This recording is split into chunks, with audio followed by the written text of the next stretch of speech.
said that to me in real life and I had that kind of pass with them. No, come on.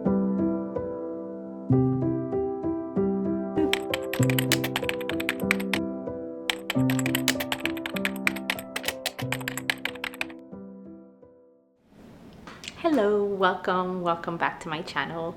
If you're new here, my name is Vanessa, and as you can already tell by the title of this video, today we are going to be, well, not today, like I guess today, tomorrow, however long it takes, as long as it is by Friday, we are going to be reading It Ends With Us by Colleen Hoover. Now, just to be clear, I really did not want to read this book. If there's anything, if you're new to the book talk, booktube community, you will learn how divisive the community is over Colleen Hoover. There are some people who love her, and there's some people who absolutely despise her writing style, her books, for whatever reason. And honestly, I never dug too deep into the lore, I guess, of Colleen Hoover to find out exactly like what is the problem. I just know that for this particular book, apparently there are some problematic themes that are addressed and maybe romanticized. So that's why people were not too happy, or people don't like this book. But there are some of my favorite YouTubers, booktubers, who absolutely love this book. So I saw that the movie was coming out, and the main character is being played by Blake Lively. And yes, I just could not pass up the opportunity to go and watch the movie because I love me some Blake Lively, and I just could not just stay home and watch it. So today is August 5th and the movie is coming out August 9th. So my goal is I need to finish this book before August 9th, because if you know me, you also know that if there's a book and there's a movie, I'm gonna read the book. I'm gonna read the book because the book is always better. The book is always better. There are just a few times, like once or twice, that I thought that the movie was actually better. And so I'm gonna read the book, and then we're gonna see like what is it about this book that was so problematic? What is it about this book that was so good that Blake Lively decided that she wanted to play the main character? Like, how did they get her to play the main character? Come on. Okay, so yes, and then we're gonna go and watch the movie, and then we're gonna see which one is better, because from the trailers it looks pretty romantic, the way she's falling in love with the male character, although there's two male characters. So I don't know, it like I'm wondering if there's gonna be a love triangle in this, because I feel like there's two different male actors that I see in those different like trailers. I'm a little confused by that, so we'll see. But you also see that it's very emotional. It's also about friendship and all of that. So I'm really excited to dive into this, to read my first Colleen Hoover book. Let's get this video started. No further ado, let's get to reading so that we can make sure that we are done by Friday. And Friday, we are going to the movies and we're gonna have a great time. We're gonna have a great time. And then I will come back and let you know what I thought.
don't know if I met a strange man, not a strange man, even if I met a very handsome man and he's like, why are you here?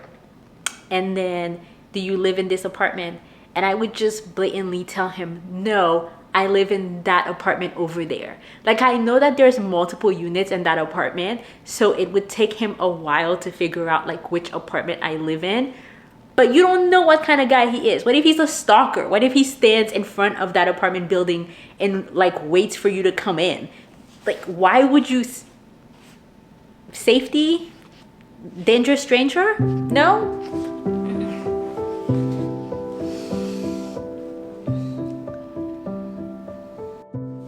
So we have an update. So I didn't get super far into the book because I had to work, and then also because we had an event that we had to go to as a family. So I just got back home. I sat down, had dinner, and I'm just gonna pick back up. But I got to page 43, and so far I am liking the story. Like, liking the story as in I want to know what's next, what's gonna happen. But I am not loving any of the characters. So far, I don't really like Lily. I do not like Ryle. Is that his name? Ryle, interesting name. Probably the only character that I like is Atlas. Oh, and your girl just needs to learn how to read, okay? If I had read the back of the book, I would have known that yes, there are two male interests in this book, and there might be some tension, so there might be a love triangle. And I don't know how I feel about that. Normally I'm against love triangles, but it does seem like, because I don't like Ryle, that maybe I like the idea of having Atlas being there, but I don't think I want Atlas being there if he's just going to get his heart broken and, you know, she's just gonna stay with Ryle. So far, Ryle sound very selfish, arrogant. I know that this is the typical male protagonist that we have, the male protagonists who are not interested in relationships until they meet that one girl, and they're very arrogant and they're rich and but I don't know, some other books do it in a way that sometimes I like it, but when it comes to Ryle, he comes off very selfish. I don't know it's how things are worded. Maybe they feel more real. He, like, things that he says, like, for example, he says something like, if he had kids, like, he doesn't want kids, right? But not only that he doesn't want kids, he also says that if he did have kids, he would actually be mean to them because he doesn't believe that anyone would have the amount of drive and ambition that he has. Okay, sir. Okay. Good for you, you know? Good for you. And thank you that you're not trying to populate the world, because you would make horrible human beings. I don't know if there's going to be a character arc. I'm hoping for it. I don't know what's going to happen. But so far, if he's the male interest, this doesn't bode well. I don't think I'm gonna like this, but the story is gripping in the sense that I do want to know what's gonna happen, because they met and then there's some kind of gap going on there. Also, there is some kind of dual timeline going on, and they're using her writing into her diaries to tell us about the past timeline. So because I'm not loving the present characters and the only character that I like is Atlas, I'm liking the past timeline more than I like the future timeline, which is kind of weird because most of the time I like the future timeline and I don't like being taken out of the story to go backwards to go find out what happens. So far, so good. The writing is easy to understand, nothing too crazy. Some of the things that I'm noticing is almost as if like the book is trying to sound profound, like some of the words being used or the sentences are trying to sound profound, but it's not really hitting the way that I thought it would. It's almost as if what you would expect something like an Emily Henry book, but then it falls flat. I don't know, like for example, one part it says, hold on a sec, let me try to see if I find it. See, there is no such thing as bad people. We're all just people who sometimes do bad things. I don't know about this. I feel like, is there a lack of accountability there? And that's something that Ryle said to Lily. I don't know. I do feel like, no, there are some really shitty people out there. I don't think it's fair to say that everybody's really good. It's just that they make bad decisions or they do bad things sometimes. You know what I mean? I don't know. But I'm going to continue reading tonight. I'm going to take it down. And then I will check in the morning and let you guys know how far I've gone and what I think of the story so far. So.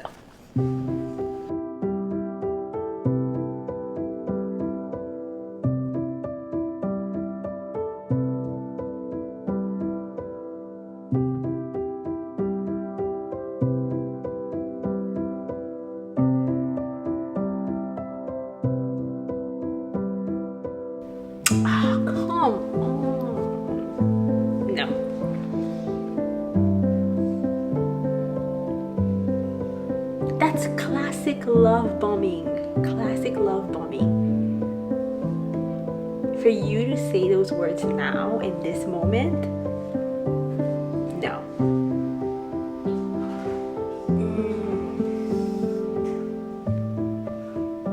No, come on. You're better than this. You've seen this before. No.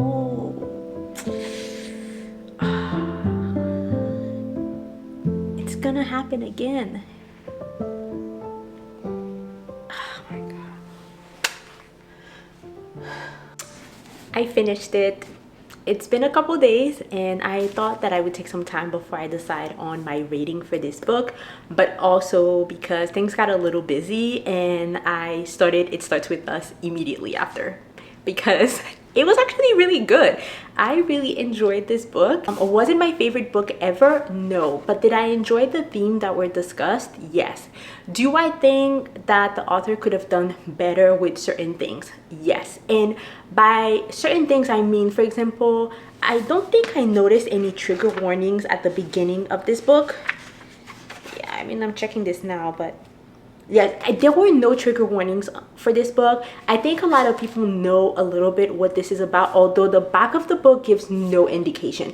Actually, I don't think I even told you guys what this book was about, but if I was gonna go off of the back of the book, the only thing you get is that you have Lily Bloom, who's grown up. Does it even say that on here? No, we just know that she graduated from college, she moved to Boston, she was in marketing executive, but who was unsatisfied with her job, and she was looking to open up a flower shop.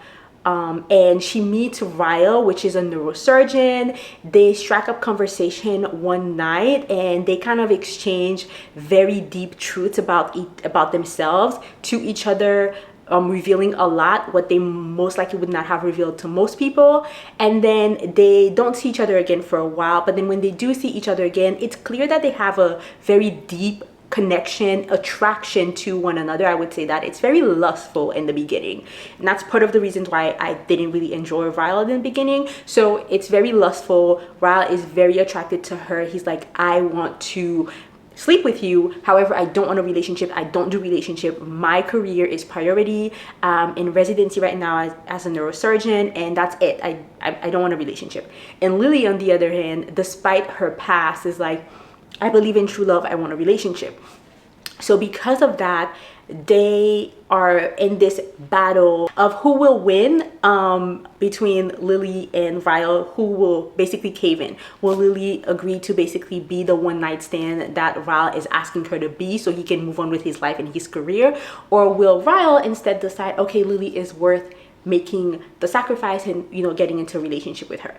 And while all of this is happening, there's also Atlas, who is in the background. This is Lily's first love, and they were torn apart by a very tragic event.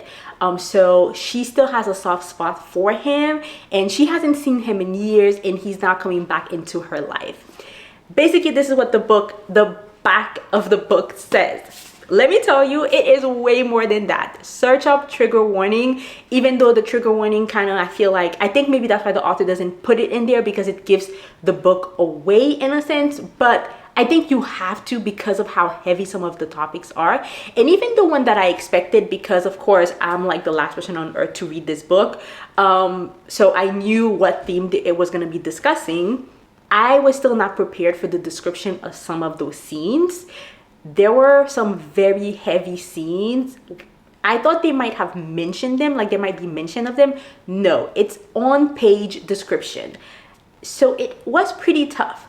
So if you can be triggered by those things and not being prepared and seeing them on the page, I think that wasn't really okay of the author to do that. But you know, other than that, characters, mainly Rao, was very cringy to me. Certain things that he would say, I was like, do you think this is meant to be sexy? Because it's not giving what you think it's giving. You know what I mean? Atlas had my whole freaking heart. Watching Lily and him build their relationship and grow into their relationship, it was so beautiful that I was rooting for him. I was like, I need you to be with her. I need to find a way to get Ral out of this picture and get you in this picture. And it was like not happening. So beginning of the book, we get letters that Lily is writing to Ellen DeGeneres, and in the beginning was very cringy to read about the letters to Ellen. Eventually I got over them because the depth of it, the connection, the way her and Atlas got together, the gentleness, oh, the soul connection, it was everything. I think it was good. I think the theme that were discussed well. I think that I went into this, people made it seem that this book was kind of glorifying some of those topics and saying it was okay, like condoning them. That's not the message that I got from this. So if you search your trigger warnings and you still want to read this book and make up your own judgment, I think you should, because I walked away feeling kind of enlightened a little bit about those topics. She wrote this book, if you read the author's note, based on her mom's experience. So this is not something that is unfamiliar to her. So because of that, that kind of, when I finished the book, I put it down and I didn't read the author's note. And then I was like, this person should have gone to, you know, jail, basically, like jail for this person. And this person, like, I can't believe she allowed this and that and that. But then I went back and read the author's note and I was like, oh, okay, well, it was based on true events. Her mom experienced it. Her mom relayed the information to her. She experienced some of it. She experienced the aftermath of the events. So if she's describing her truth, whether or not it is a truth that I would have agreed with, who am I to say that this is wrong? So I no longer have any attachment to how the book ended. At least it ends with us, because I do feel like if you're describing your truth, whether it is through fiction or a memoir or something like that, you have the right to write it the way you want. And so that's her prerogative, basically. I'm gonna head to the movies, take you guys with me. Obviously I will not be filming the movie because you guys need to go see it by yourself. You're not gonna use me for this. Okay, that's all I have for you guys. I will come back with my review of the movie and then we will end this vlog.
Alright, so I'm back from the movies. It is quite late. It's getting dark outside. It's been raining like crazy in New Jersey, so forgive me for the lighting if I didn't say that earlier. But anyways, the movie was quite good. It kept the essence of the book, so I think that's really important. If you were looking for the movie to keep the essence of the book, it really did.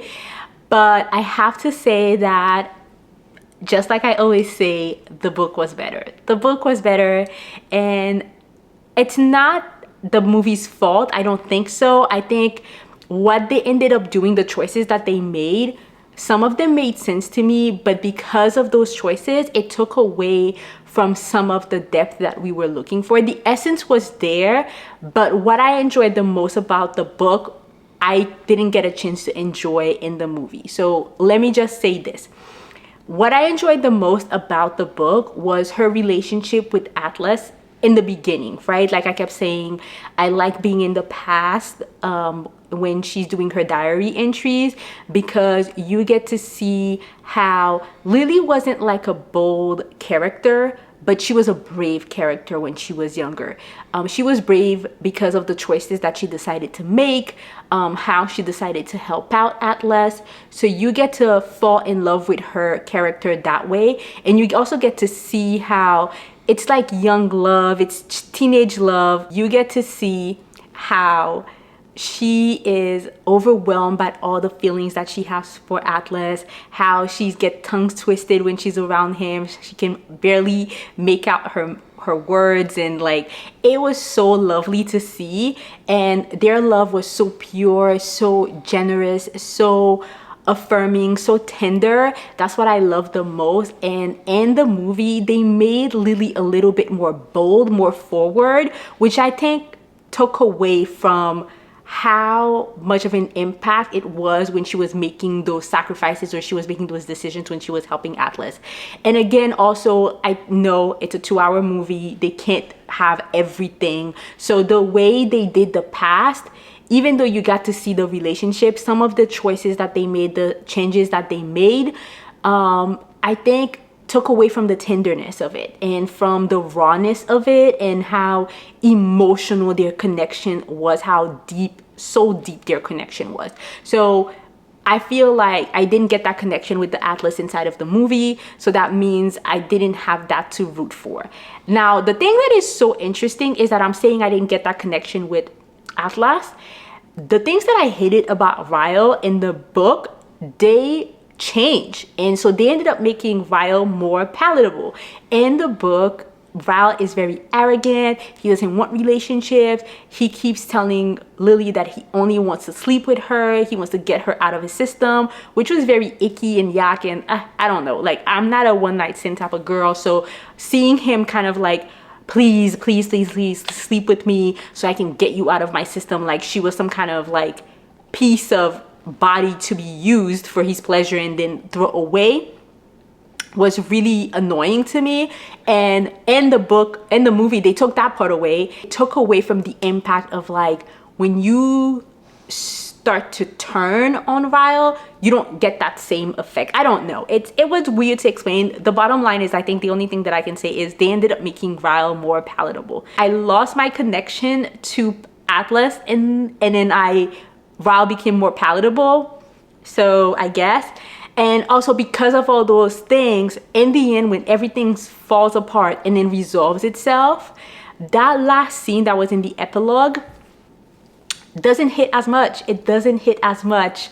Ooh, there's like one line that Atlas says, if you know, you know, with that line when, I don't want to spoil anything. There's one line that I underlined that I felt like that was so powerful, that he was telling her, like, if in the future, if you know, you know. That line, they said it word for word in the movie, and it didn't hit as well. It didn't hit as well.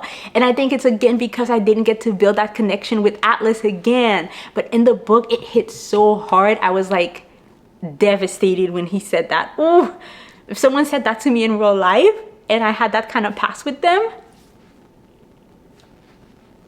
dead, deceased, okay? Deceased. Anyway, so yeah, so I think I'm gonna have to say, if the book was a 4-star, the movie's a 3-star for me, unfortunately. I'm sorry, you mom and dad, Blake Lively, Ryan Reynolds, they're mom and dad, but mom and dad, the book was better. The book was better. So I'm gonna leave it on that. And if you don't want to read the book, I think it's good to go watch the movie. I do think that if you didn't read the book and you watch the movie, it'll hit probably hard, because it was really well done. It's just that if you've already read the book, it just doesn't hit as hard, because not only you're expecting the scenes, but also you will now start to nitpick about where they chose to do some of the sequences, the word choices, all of that. So if you don't want to go read the book, go watch the movie. I think that's fine. Otherwise, if you read the book and you want to watch the movie, it's still good. The essence is there. It's just like certain things didn't hit as hard for me. That's it. Okay, so that's it. I'm gonna stop rambling about this. I hope you guys enjoyed this video. Please like and subscribe and share it, and I will see you on the next one. Bye.